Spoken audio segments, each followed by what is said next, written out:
Hello and welcome to York Universe, the astronomy and astrophysics program written and presented by the students, faculty, alumni, and friends of York University.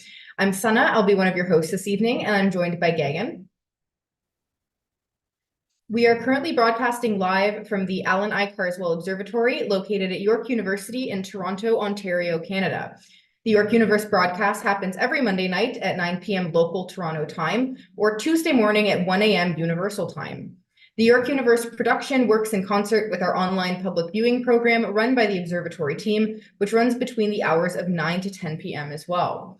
For any questions or comments you have on past shows, or if you have any suggestions for future topics, please send us an email at observe@yorku.ca. You can also always connect with us on Twitter at our handle @YorkObservatory, Instagram with the handle @YorkUobservatory, and Facebook at Allan I. Carswell Obs.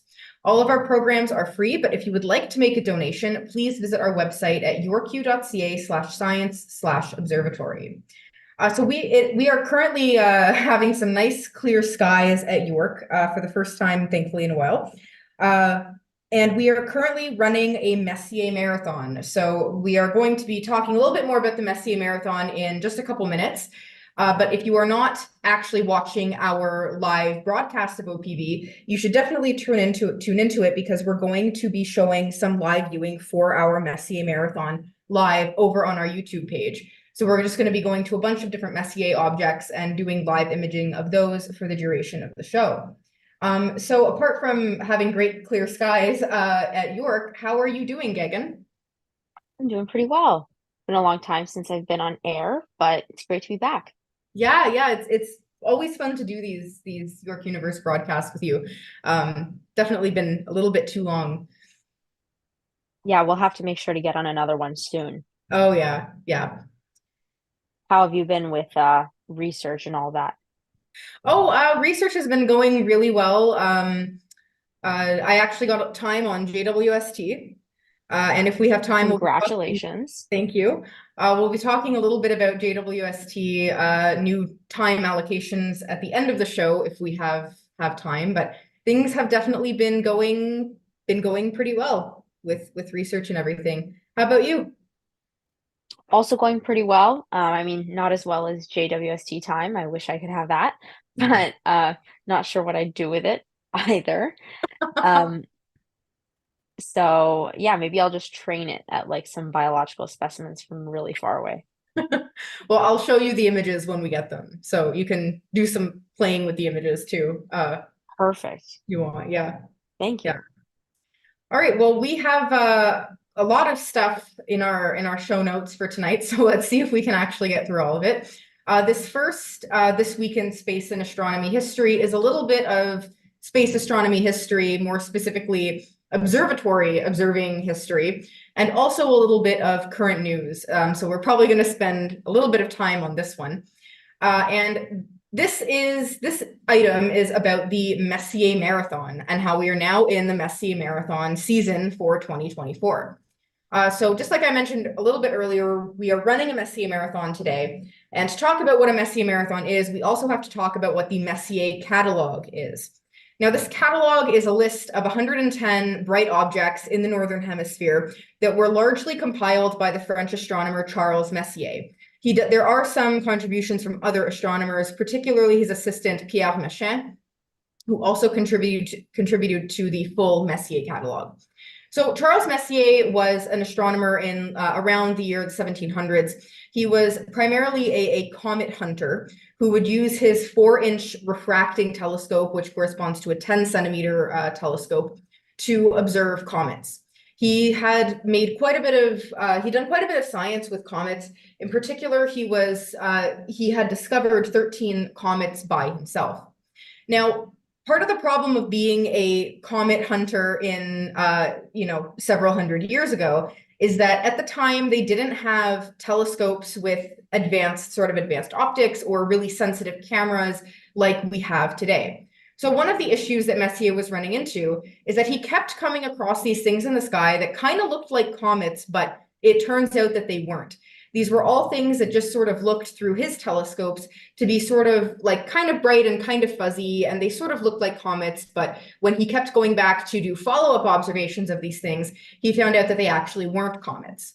And he was getting kind of annoyed and frustrated at this. So he started to just compile a list of all of these objects that he found that were not comets, as a sort of guide for himself and eventually other astronomers, as you know, these objects are not comets, so don't look at them because they're not sort of part of your research. So yeah, he had that list at first just for himself, but in 1774 he decided to publish this list under the name the Catalog of Nebulae and Catalog of Nebulae and Star Clusters. Of course, Messier is a French astronomer, so it was published under the French name that I did not write down, so I don't remember. But originally in 1774, it consisted of a list of 45 objects. Of those 45 objects, Messier actually discovered 18 of them himself. So the other remaining objects had been previously observed by other astronomers, but 18 of those were specifically discovered by Messier and his assistant. That list, about 10 years later, was expanded and republished to have 102 objects in 1784, and was later expanded to the full list of 110 objects in later years upon when other astronomers went and sort of re-examined his notes and added a couple objects to the Messier list. So while the Messier catalog kind of started as Charles Messier making a guide for himself and for others as things that were not comets, so don't look at them, or sort of if you find something at these coordinates, just ignore them because it's not a comet. While that was the original intent of the list, and it was definitely used for that purpose, what the purpose that it serves now is as a list of some of the brightest and the most beautiful objects that exist in the Northern Hemisphere. So astronomers will now use the Messier list of objects as a sort of guide of what to observe in the night sky when they're looking for something cool to observe. I've definitely done this myself many times. So many of the objects in this catalog are beautiful. They can even be observed sometimes like through small telescopes in light polluted skies. So they're definitely great, great objects to look at. It's pretty common for amateur astronomers to try and compile their own Messier catalog, where they take images of all 110 objects and put them in a Messier catalog. And what you can do once a year is do a Messier marathon, where you observe all 110 objects in a single night. It requires you to stay up all night. It takes a bit of planning to make sure that you hit every single one of these objects. But it is possible for the span of a few weeks, once a year in the Northern Hemisphere, you can observe every single one of the 110 objects in the Messier catalog, which is a Messier marathon. We are currently attempting a Messier marathon, and you should be getting live views of the Orion Nebula coming in a second. We've right now got Nicole and Daniel up in the observatory running part of the Messier marathon for us. And then we're going to go back up later and try and complete the Messier marathon tonight if the weather stays stable. But I thought this would be a fun thing to do for our This Week in History, because Gagan, you and I actually did a Messier marathon with the 1 meter back in 2020, I think it was. We got like 80 or so of the objects in the Messier catalog, and that was the first ever Messier marathon that we ran with the 1 meter telescope. Other people have run Messier marathons with the 40 centimeter, but we were the first ones to do it with the 1 meter. So I thought it would be fun to talk a little bit about that Messier marathon. Yeah, definitely. I believe it was the night of March 14th that we Mhm. ran that. And it was kind of in an interesting time. So the Messier season was actually not yet open the year that we did the Messier Marathon together.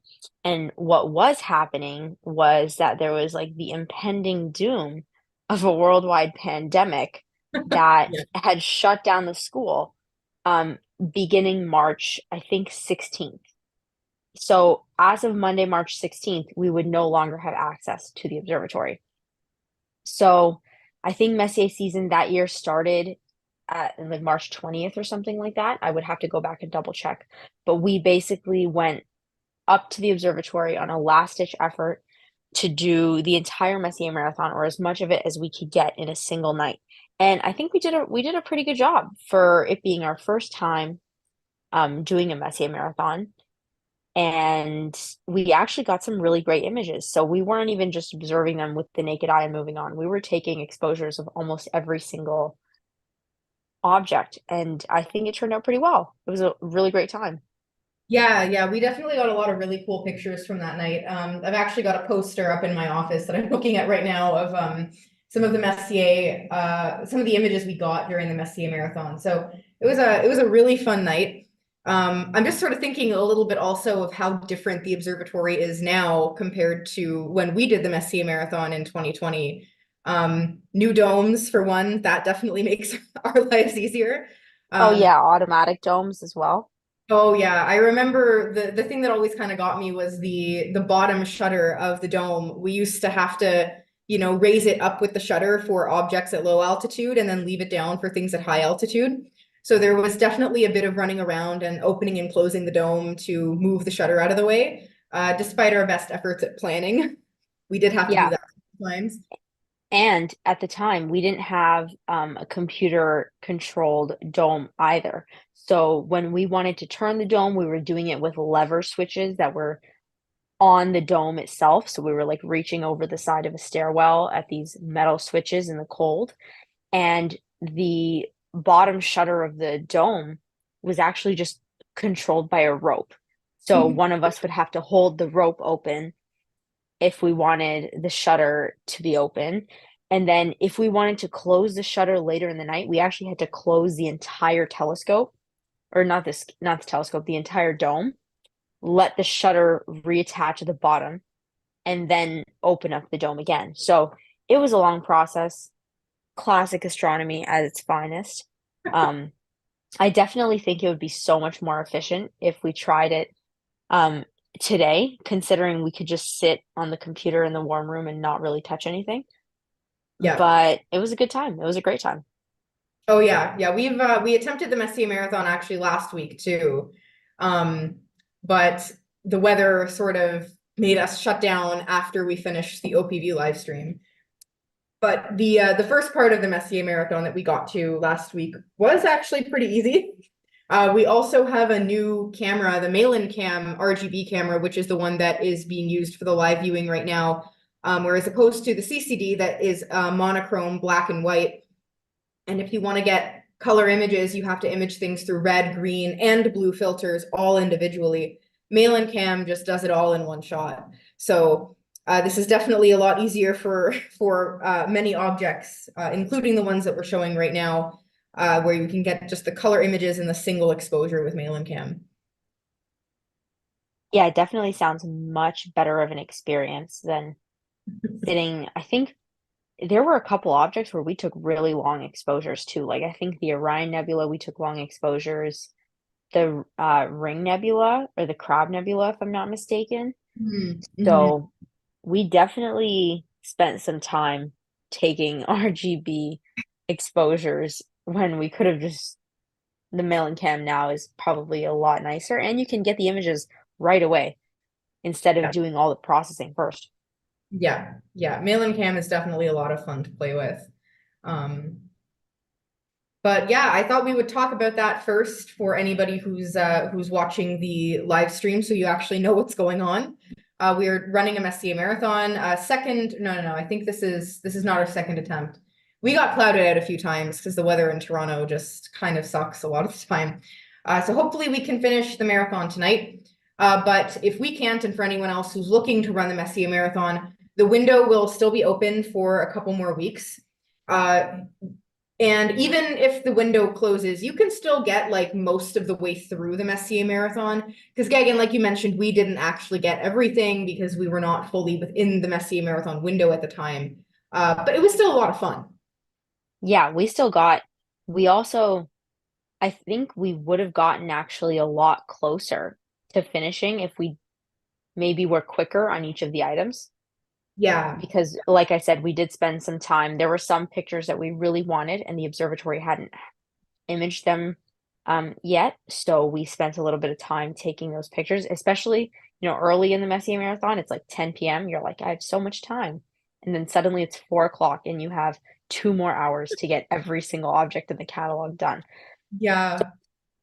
I think even though we were a little bit outside of the window, I think almost 100 of the 110 objects were available to us. Hmm. So definitely, if you have a telescope, if you find some clear skies, if you have the opportunity over the next few weeks, definitely take it. You'll definitely be able to get 40 to 50 objects, no problem. Um, if you have a go-to telescope. Other Hmm. than if you don't have a go-to telescope, it might be a lot harder, but a lot of astronomers have done it. And there's like kind of an elite like I wouldn't say elitist, but um there's a clique of astronomers who do the Messier Marathon regularly who are adamant that your Messier Marathon is not real if you didn't just use a manual telescope that you have to put the coordinates into or you have to point yourself because they do that and then for us it's really easy. We punch in M1 and it's the telescope takes us to M1. Yeah. So kind of take the easy way out, but it's definitely possible. A lot of astronomers have done it just with a manual small telescope. Hmm. I can't imagine. I don't think I can imagine doing the Messier Marathon manually, especially under our skies. That would be a lot. Oh, in our skies, I feel like it would be near impossible. I think they would definitely have to be in a really remote area where they could probably see some of the main objects like Andromeda, Orion with their naked eye. Oh yeah, yeah. It would be really challenging to start off with the naked eye on some really faint objects that, even when you're looking at some of these objects through the CCD, you need to do long exposure times, just partly because they're kind of faint and partly just because of the light pollution. So it will be very hard to do in Toronto, but hopefully we will be able to complete the Messier Marathon and have some nice update. Have a 2024 version of the Messier Marathon in addition to the 2020 version. Yeah, Um, I will say though, some of them are visible with the naked eye, even in pretty light polluted areas. So they are small, but if you have a pair of binoculars, the Pleiades are a great target. It's a really big star cluster in the sky. You can usually see 7 or 8 of the main stars in the cluster with your naked eye just looking out the window. Um, the Orion Nebula is also a really easy one to spot. It's located underneath Orion's belt, which is a really, really distinctive formation of 3 stars in a straight line in the sky. Um, Andromeda also is actually pretty big if you've got a pair of binoculars, but it's a little dim. Anything else? I feel like there's a few that you could, some of the clusters for sure would be bright enough to see with binoculars. Oh yeah, the Beehive cluster, Messier 44, probably. Yeah, and double cluster is Yeah, huge, gigantic. Like yeah, I've gotten the double cluster with my phone before in a yeah, very light polluted area. So definitely I think it's definitely worth it to check it out and do some stargazing over the next few weeks. yeah, yeah. All right. Well, we should. We of course we spent quite a bit of time talking about the fantastic Messier one, but we do have a lot of other cool things to talk about. So, Gagan, why don't you take us to our next This Week in History? Yeah, absolutely. So on March 13th, 1781, we're going all the way back in time right now. The astronomer William Herschel officially discovers the planet Uranus. So Uranus, as far as planets go, is not a super bright planet. It is almost too dim to see with the naked eye unless you're in really excellent dark sky conditions with a very trained eye. And because it's so far away, it doesn't have the same rapid movement relative to the other stars in the night sky that Mars, Jupiter, Venus, or Saturn, or all the other brighter planets have. So because of this, it's mistaken for a star very often. Even in pictures that we've taken with the telescope at the observatory, it sometimes just looks like a really pale bluish star because it's around the same size and magnitude to smaller stars in the sky. A lot of previous astronomers had actually seen Uranus and misidentified it as a star dating back to the earliest potential sighting was Hipparchus in 128 BCE. And a bunch of other astronomers over the years have reported the sightings of Uranus but failed to determine its planetary status. And Herschel himself actually reported his observations as those of a comet. So when he initially reported his observations to the Astronomer Royal Neville Maskelyne, at the time they were looking at this star or the comet, what they called it, And they realized that it didn't have a tail and it didn't have a coma, which are two of the really defining characteristics of a comet that you would observe. And it also looked like it was moving in a pretty regular orbit around the sun, as opposed to a comet, which moves in a really elliptical orbit usually. And so they considered that it might actually be a planet rather than um, a star or it might actually be a planet rather than a comet. But even after these discussions, Herschel kind of stayed in the camp of this being a comet that he was observing. It took a few years and observations from several other astronomers to actually um, get its regular designation to be considered a comet. So Anders Johann Lexell actually calculated its orbit, finding it nearly circular, and decided it must have been a planet rather than the very elliptical comets usually.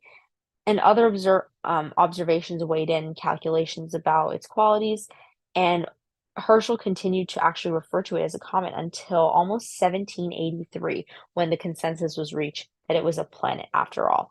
So again, they're using very, very old telescopes here with no automated pointing systems. So when Herschel initially observed it and he reported it to the Astronomer Royal, the next time he observed it, which I think was about 4 days after his initial observation, he couldn't find it again, and he saw that it had moved in space. And this is one of the initial observations that led him to believe it was a comet because it moved so rapidly compared to the background stars of the night sky. But yeah, observations just weren't as specific as they could have been, and it required actual math to prove that it was a comet, that it was a planet rather than a comet.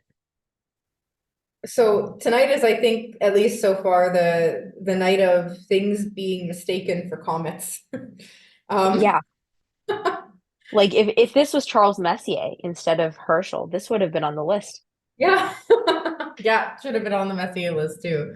Um, I really can't imagine, like you're using telescopes with no like automated pointing or anything, and you see a star that wasn't there, and then you were able to somehow go and find it. Like, how well do you have to know the night sky to be able to do that? Um, this has definitely been a topic of discussion on this show before, but astronomers a few hundred years ago, like, wow. They must have had to really know what they were doing and know the night sky very, very well to be able to do this. It's really remarkable. Oh yeah, I mean, even if we look at the star field, if you're logged into OPV, you can see right now on the screen, it just looks like a couple of stars.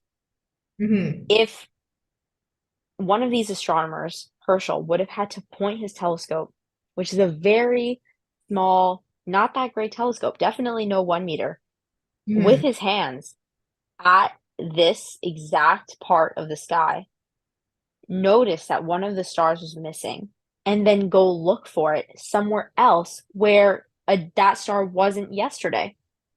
And that's just astounding to me. Oh yeah. Oh yeah. Yeah, I love hearing about all of these sort of discoveries about our solar system and everything, because it's always just so fascinating that people were able to do this. Um, Definitely you need to get away from the light pollution though for that. Oh, Um, yeah.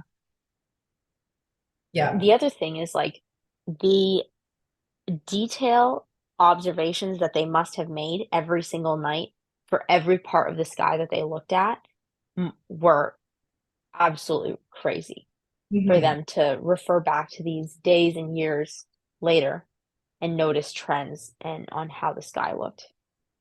Oh yeah. Yeah, I wonder if they actually had like I know some people will, instead of doing astrophotography, they will just draw what they see in the eyepiece.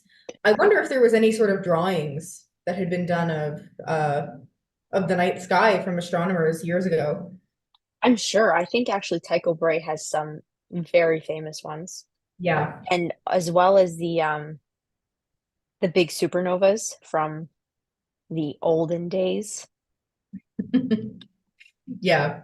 Yeah, some nice astronomy drawings so that we can refer back to them later. Oh yeah, they definitely exist. I should probably look some of those up because they'd be pretty cool to see. But we should probably get moving on to our next space and astronomy history item. which is going to be a little bit more recent than the last two. Jumping forward to March 11th, 2008, which was the launch of the space STS mission, so the space shuttle mission number 123.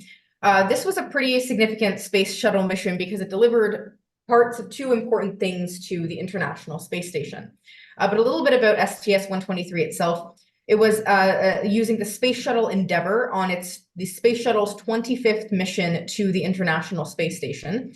It consisted of 8 crew members.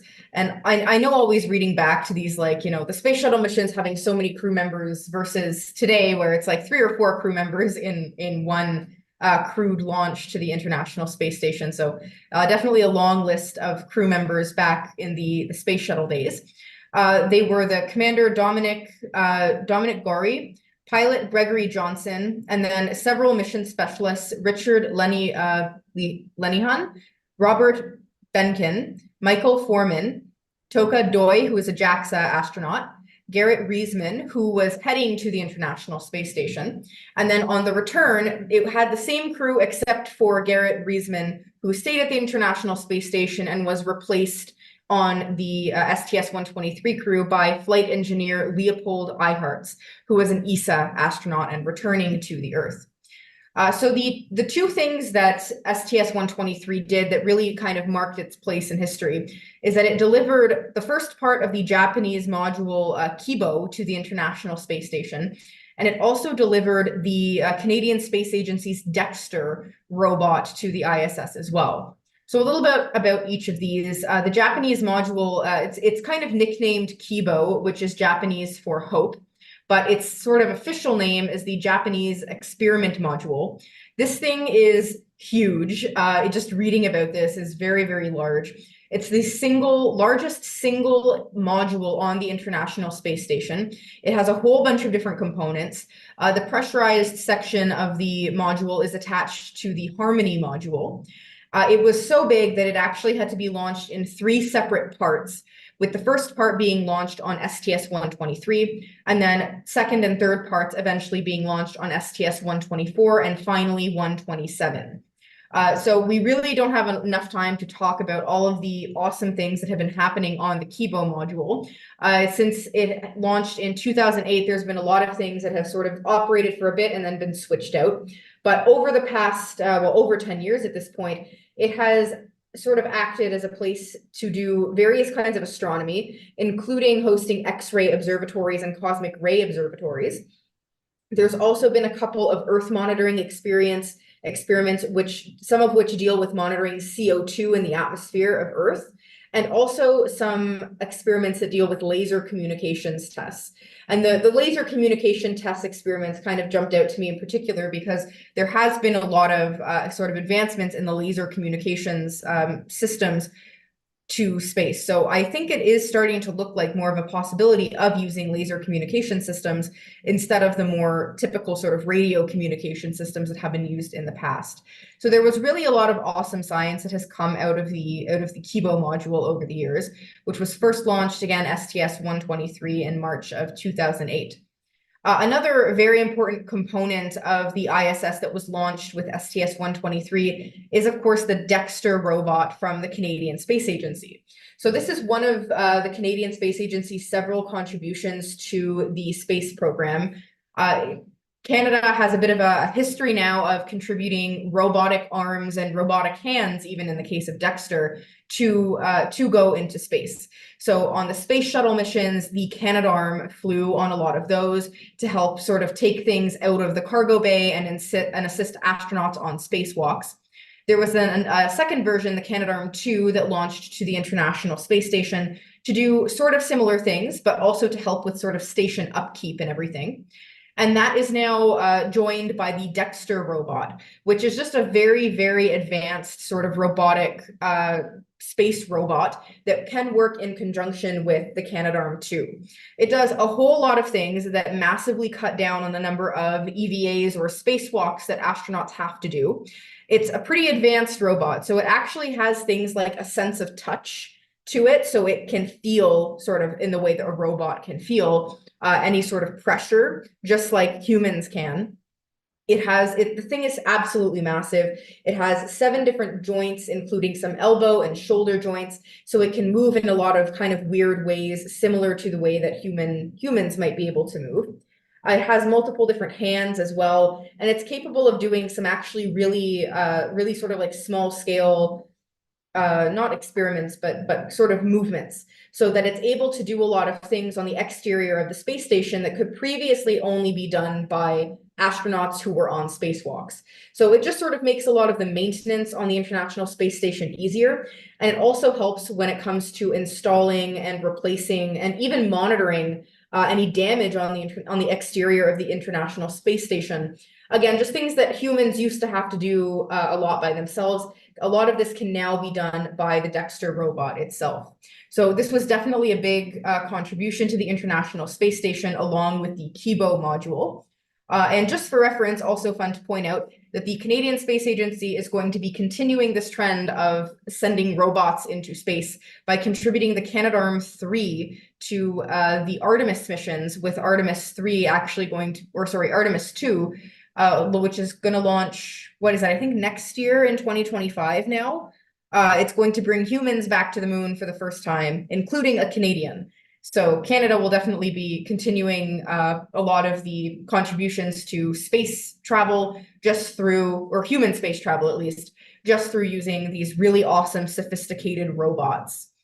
But a couple more notes on STS-123 is that the mission itself lasted for 15 days, 18 hours total, and at the time beat the record for the longest stay of a space shuttle at the International Space Station. It did this by utilizing the station-to-shuttle power transfer system, which basically connects the space shuttle to the International Space Station's power grid. So the power on the International Space Station comes from these really massive solar arrays that are sort of, I think, characteristic of the International Space Station whenever you look at a picture of it, just the massive solar arrays. Typically, the space shuttles have to have their own power system that do not use massive solar arrays, because that would be way too hard to launch into space. But that, of course, limits the amount of time that the space shuttle is able to stay in space, since they are limited to the amount of power that they have on board. But with this station to shuttle power transfer system, they were able to extend the stay of the space shuttle on the ISS by several days, and sort of beat the record of the longest stay of a space shuttle at the International Space Station. So I think this is sort of a happy launch anniversary to the STS-123 mission.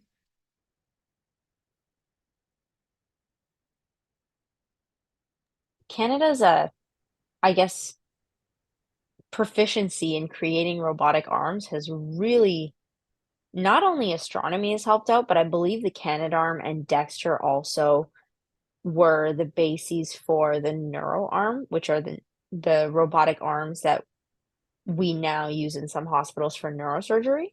Mhm. Yeah. So definitely some crazy developments that have come out of this project. Yeah, this is kind of like Canada's thing now, I think, where it's like whenever especially NASA, whenever they're looking, who leads a lot of these large scale projects, or at least has a much bigger stake in it than Canada does. When a lot of space agencies look for robotic arms in space, I think Canada is now just sort of a natural choice, because we have a lot of experience. Canadian Space Agency now has a lot of experience with launching these systems. And like Dexter itself is the most sophisticated space robot that has ever been created. So there's definitely a lot of expertise within the Canadian Space Agency and their contractors who manufacture these things. So Canada is definitely a good choice for that. Yeah, for sure. Yeah. All right. Well, Okay. you have another space and astronomy history for us, but this time going way back in time again. Yeah. So I'm going to be talking about the asteroid belt, which is something we don't do very often, but it's a very cool part of space. So our solar system is filled with massive asteroids, and some of them are also considered minor planets, such as Ceres, which is like a huge dwarf planet located in the asteroid belt, which is this band of space between Mars and Jupiter, where gravitationally a lot of asteroids are located. They just float around. They follow the planets. They have some cool names. They're like the Trojans and the Greeks, and it's a very cute system for naming all these asteroids. They don't really leave the asteroid belt. They kind of just move around in circles and stay there. So the region is really heavily populated by asteroids and dwarf planets, and some of them are huge. So Ceres, which I mentioned earlier, it's actually comparable in size to Pluto's moon Charon. So we're looking at a pretty sizable minor planet. And a lot of these large asteroids were discovered in the 1800s because they're pretty fast moving in the sky, not that small, so pretty easy to see. And on March 17th, 1852, the minor planet Psyche was discovered by Annibale de Gasparis. Psyche was the 16th minor planet or large asteroid in the solar system to be discovered at the time, and it's actually the 10th most massive. And about 1% of all the mass in the asteroid belt is actually contained by Psyche alone. So you get a lot of really small pieces of debris floating around, and then you get a couple of really big asteroids and minor planets. It's actually the subject of a current mission that's ongoing by NASA, which will be sending an orbiter to Psyche and exploring its composition. So Psyche is actually it's one of the M class asteroids, which means it's made up of a much higher composition of metals and heavy metals than other asteroids are. So it'll be investigating its composition, what it looks like, its orbit. And this mission was launched in October of 2023. And it's not expected to reach Psyche until 2029, but it will be orbiting there until 2031. So it's going to be a pretty exciting mission to look forward to. The launch kind of went under the radar, but it's going to be exciting. Yeah, that was definitely under the radar. I watch space news like pretty closely. I had no idea that there was going to be a launch there to Psyche. That is really cool. There's definitely a lot of cool science that can come out of going to things like comets and asteroids. So this is definitely one to look forward to. Yeah, this one is not going to be a sample return mission, which would be really cool if it was. But they're not landing on the asteroid. They're only orbiting around it and kind of looking at it. Mhm. But yeah, we'll see. And I do believe the satellite will not be coming back either. We're just letting it go. So I really hope that NASA does not start posting from a Twitter account as the satellite this time around. Because I'm not going to be able to handle another, like, I'm sending my final commands back to the Earth. Good night. Like they had with some of the Mars rovers. Oh yeah. Yeah, I hope they don't play games with our emotions again, because that is always very sad. It's always sad when these missions end, but it's just like playing games with us. No, it's definitely sad, especially I remember Cassini was a tough one. My goodness. And Oh, the unexpected. Yeah. yeah, I actually cried when Cassini when Cassini died and took the plunge into Saturn. But yeah, very successful mission. I'm sure this one will be as successful as a lot of NASA's missions are, under promising and over delivering, as I think how you're Yeah, supposed to say it. So definitely definitely.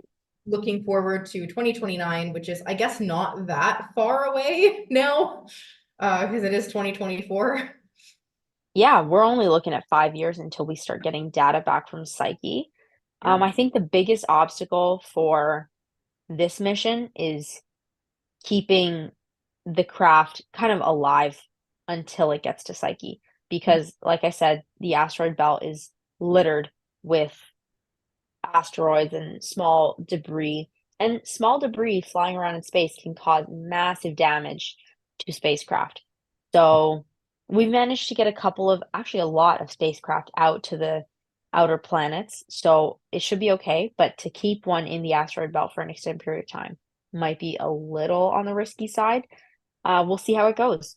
But Yeah. if you've seen Magic's school bus, you'll know that it's kind of a bumpy ride. Hopefully successful. Yeah, this is Miss Frizzle's van is the school bus is definitely on the tougher side of space shuttles. All right. Do you want to do our first couple of No, these are me, these reminders. Okay, awesome. Okay, we're about halfway through our show, a little over halfway because we love to talk. You guys are listening to York Universe, broadcasting live from the Allan Carswell Observatory located at York University in Toronto, Ontario, Canada. Please visit www.yorku.ca/science/observatory for our online chat, questions, content, or on Twitter at YorkU Observatory. Tonight, you're listening to Sana and myself, Guggen, and we're currently discussing um, some history topics, and we're about to move on to our news items. So stick around if you'd like to hear about large telescopes, both on land and in space. You should definitely swing by our website, check out our OPV. Our OPV is currently running a Messier Marathon right now, so you're getting images streamed live from the telescope. So go join our observers there. Keep them company while they do their Messier Marathon. They'll be around for quite a while, and enjoy the images. Yes, we do have a couple reminders before we go to some of the news. So just a couple of smaller things. It is Pi Day on Thursday, so 3.14. I'm not sure if you have any traditions to celebrate Pi Day, Gagan, but I will. I'm going to get some kind of pie on Pi Day. So yeah, that should be a fun little, sort of science holiday to celebrate. Another fun thing to do is the day before Pi Day, on Wednesday this week, we're going to be running our usual observatory tours. If you would like to come around and take a look at the telescopes and potentially do some observing, it looks like it's going to be clear on Wednesday, so we'll probably be able to do some live viewing with the Malin Cam instrument, which is currently what's live streaming online. Please stop by our website, yorku.ca/science/observatory to take a look to get some tickets. They are free, but we do need to know who is coming when, so we avoid, overcrowding the observatory. So just get some free tickets and then come join us and hope for clear skies. And finally, if you're looking to do some observing yourself, there's a couple of really interesting things to see in the night sky this week. That includes the evening of the 13th and 14th, so Wednesday, our tour date, and also Thursday on Pi Day. On the 13th, Jupiter and the crescent moon are going to be only 3 degrees apart in the evening. So that's very close and will definitely be just a kind of a pretty little scene to see in the night sky. Then on the 14th, the next night, the moon will have moved enough so that it's now very close to the Pleiades star cluster that we had been talking a little bit about earlier in the show. It's going to be a little bit higher than Jupiter, not super close, but close enough that you will be able to probably get the 3 of them in the same picture. So definitely a nice little astrophotography event for anybody who's looking to do anything, even without a telescope. All of these things will look amazing with just a pair of binoculars. And Gagan, you've got one more reminder coming up. Yeah, thank you, Sana.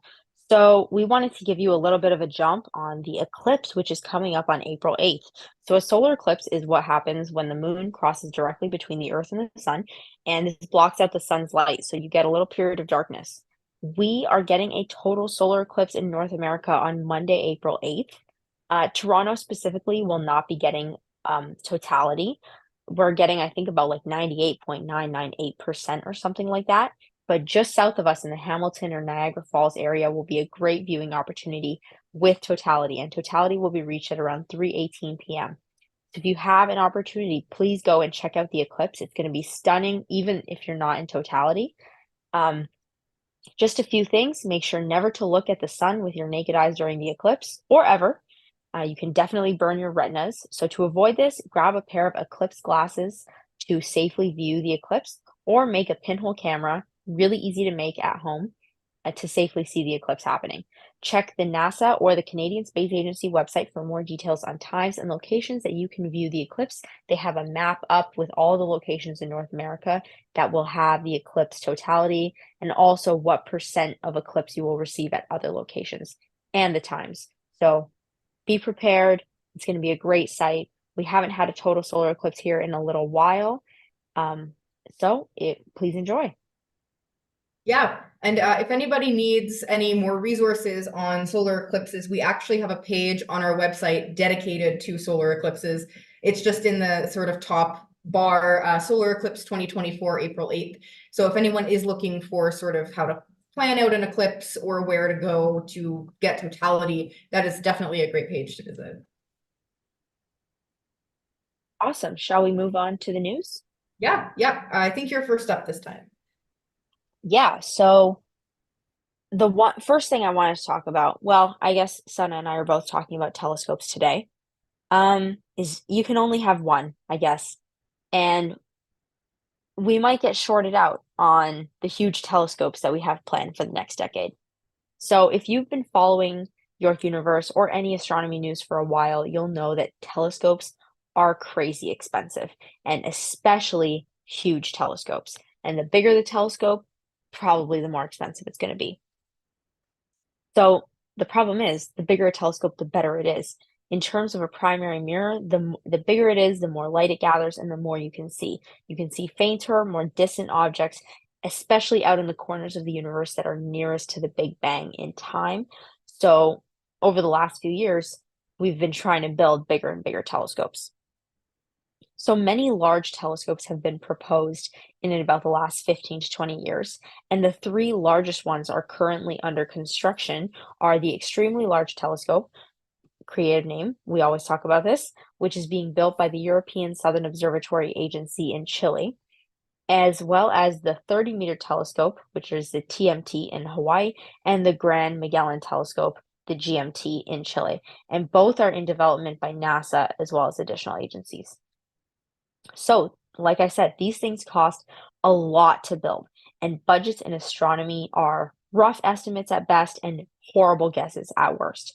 For reference, the James Webb Space Telescope, which is our current best fully functioning telescope sitting at our Earth Sun L2 point, had an initially proposed budget of 1 billion US dollars. If you think that's a lot, the actual cost of the JWST was closer to about $9 billion in total lifetime costs. And this is about, I think, 8 billion for the building and launching and all of that. And it's only going to cost another billion to keep it running for the rest of its life. And this is a lot for a telescope, mostly because it's a space telescope, because land telescopes are a little better. You can do the maintenance at home. You don't have to worry about anything after it's launched. But we have a little bit more leeway, but each of the TMT and the GMT are expected to cost a few $1 billion each, and that's the initial estimate. They're not done yet. Recently, the National Science Board, which is the board that advises the National Science Federation um, on setting budgets for major projects, they recommended that a cap be set for budget for both of the giant telescopes at $1.6 billion. And that is a collective budget, not $1.6 billion each. Now, the GMT alone, which is a little farther in its development, is expected to cost at least $2.6 billion by itself. And while the Federation has stated that they are committed to completing it, at what cost? Because both telescopes are currently under construction, they've already constructed parts of the mirrors for both of them. And while the TMT's location is not quite certain due to some um, controversy surrounding the location of it, a significant amount of money has already been poured into both projects, which are actually meant to work in tandem. Given their different locations in Hawaii and in Chile, together they'll be able to stitch together the entire currently observable universe. So, what happens to the existing parts of the TMT if the GMT is the only project that gets approved? Not to mention, the current budgets actually don't really cover everything that the GMT will need to be built on an efficient timeline. So, these two telescopes are kind of up in the air. They're still being built, the mirrors are still being polished, parts are still being put together, but we don't know how long it's going to take to get these built. And these budgets definitely last a few years. $1.6 billion is not going to cover both of these telescopes, and it'll barely cover one of them. So we'll have to wait and see what goes on. Yeah, it's really disappointing that one of them is going to be sort of the project's going to be stopped.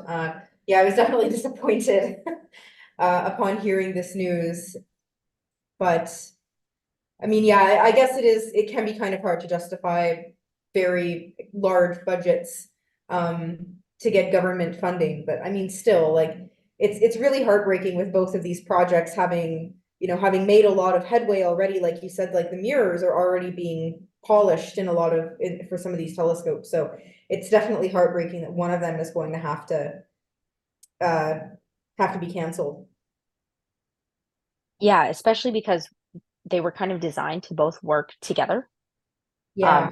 and create these huge, basically full puzzles of the entire known universe. And that would have been nice to have, and it would have been kind of nice to kind of make sense of what's what and where everything is. But I Mhm. guess if push comes to shove, we're gonna have to sacrifice that. Yeah. One of the other things that I've also seen mentioned regarding this is that you did say earlier that Europe is building a massive telescope, the extremely large telescope in Chile. So another sort of part of this is the kind of politics of astronomy of the United States wants to sort of stay competitive with the Europeans. So when having two of these massive telescopes, one in Hawaii, one in Chile, would have been a great way to, sort of do that. But that gets harder, of course, when you're only going to be having one of those telescopes instead of two. Right. And it definitely would have been nice if the two telescopes, like the European one and the American one, were in two different locations, but that's actually not going to be the case. They're both going to be in Chile. So we're just going to end up having two telescopes that have really great views of the southern hemisphere. Yeah, yeah, definitely a lot of interesting targets in the southern hemisphere, but uh, 100%, yeah. it would have been a lot it would have been very nice to be able to access both the northern and the southern hemisphere with 30-meter class telescopes. So very unfortunate. Um, but I guess unless they can secure some funding from other locations, uh, I don't have an extra couple $1 billion laying around to donate to a telescope. So I guess there's nothing that we can really do about it. It's definitely unfortunate though. Yeah, definitely. And it would be nice. I definitely don't love the privatization of science. I definitely think that telescopes like this, like the JWST is, should be generally publicly funded and publicly accessible. I mean, that's why students like us at York have the opportunity to observe on the JWST. Um, so I hope this does get resolved. I hope they're able to build the telescopes and find appropriate locations for them if they can't build them where they are. Mhm. But yeah, hopefully they get done. Yeah.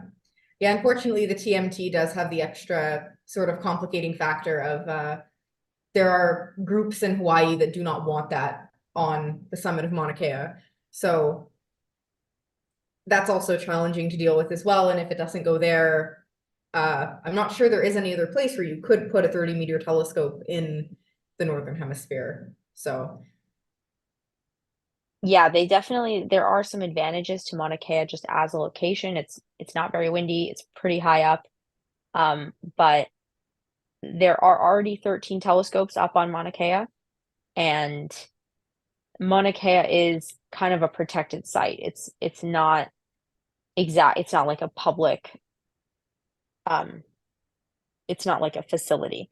So th they definitely wanna keep the nature there the way that it is and allow people to keep living in Hawaii the way that they currently are, especially the people locals there. So, um, I can understand why building the telescopes there might interrupt a lot of their regular day-to-day life. mhm.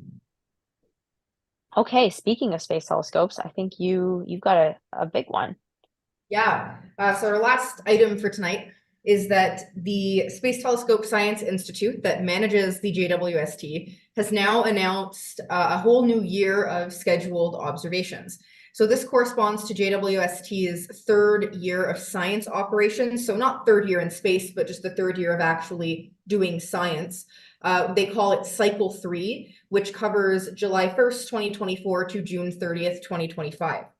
Now, JWST, just like Hubble and many other observatories, about once a for JWST, it's once a year. For other observatories, it can be sometimes every 6 months.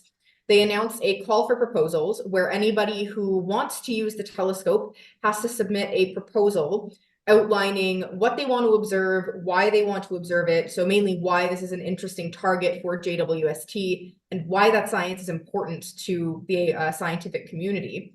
And then finally have to also outline some specifics about why JWST itself needs to be used as opposed to some other kind of observatory. The call for proposals for cycle 3 went out, or where it was sort of ended in October of 2023. And on February 29th, so about like 2-ish weeks ago now, Space Telescope Science Institute announced the 253 programs that actually got time on JWST. That corresponds to around 5,500 hours of observing time on Webb, which was only enough room for a sixth of the total proposals that had been submitted when the call for proposals went out. So yeah, this is a pretty competitive program and has a lot of really exciting things and science that's going to be done in JWST cycle 3. So a lot of the observations have to do with following up on current discoveries made to date with JWST. So of course, there's a lot of programs dedicated to looking at galaxies, particularly galaxies that exist in the early universe within roughly 1 billion years since the Big Bang. There's been a lot of sort of wacky stuff discovered about galaxies during that time, particularly some galaxies that look like they're too massive and they shouldn't have had enough time to form all of their mass. So there'll be a lot of programs dedicated to studying those and also just learning in general about early galaxy evolution at that time. There's also a lot of programs dedicated to studying black holes. So there's a lot of massive galaxies discovered, or maybe not a lot, but some massive galaxies discovered in the early universe. There's also been quite a few massive black holes discovered in the early universe as well. So some of these JWST programs are going to investigate the black holes themselves, how they were able to get so massive in such little time, and also study more of the relationship between the supermassive black holes and their host galaxies, and kind of how the two influence each other's evolution. On top of that, and I think I'm usually biased towards galaxies because it's what I do, but I think the most interesting thing that JWST is going to do this time around, from what I've seen, is actually studying exomoons for the first time. So these are just exomoon stands for extrasolar moon. It's a moon that's in orbit around an exoplanet or a planet that's in orbit around a star outside of our solar system. Now, exoplanets themselves can be pretty challenging to find because they are very small. They don't really block a lot of the light coming from their host star. So if you're wanting to look for exoplanets using something called the transit method, where you do observe how a planet blocks light from its host star, it can be a really challenging thing to do. So if that's challenging to look for exoplanets, I think you can imagine how challenging it is to look for exomoons, because they're even smaller than their host planets. But JWST, for the very first time, is now going to be involved in the search for exomoons. Exomoons have been hypothesized, but they have never had a really certain detection of an exomoon. So there's going to be a couple of different programs that are aiming to do just that and have a sort of more certain and less debated detection of an exomoon. One of those proposals is going to be targeting a potential exomoon around the exoplanet Kepler 167e using the NIRISS instrument, which is the instrument that Canada contributed to JWST.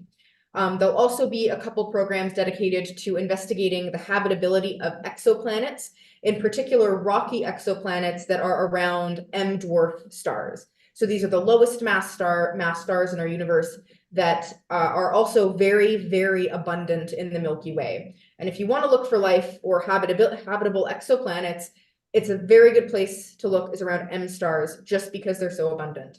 So lots of really cool stuff covering a wide range of astronomy, including a lot of cool things about stars and stellar evolution. So cycle 3 is definitely shaping up to be an awesome one. Yeah, I can't wait to start getting the information out of this, because that's uncharted territory for sure. Exoplanets were all the rage not too long ago, and now we're moving on to smaller and better things. Yeah. Yeah, it's really nice because I was reading that apparently the people who submitted the proposals for exomoons had submitted them a few times before and they got rejected. But I guess now it's the time where JWST is kind of wanting to, push the envelope a little bit more and start looking for exomoons. Yeah, that sounds awesome. Yeah. All right. So we're getting close to the top of the hour. So everybody, you've been listening to York University Astronomy and Astrophysics program written and presented by the students, faculty, alumni, and friends of York University. The hosts this evening have been Sana and myself, Guggen. You can always connect with us on Twitter with the handle at York Universe, Instagram with the handle at YorkU Observatory, Facebook at Allan I Carswell Obs, and check out our website for show notes, content, updates, and contact info at yorku.ca/science/observatory. Thanks for tuning into York Universe, clear skies, and have a great night. Have a good night.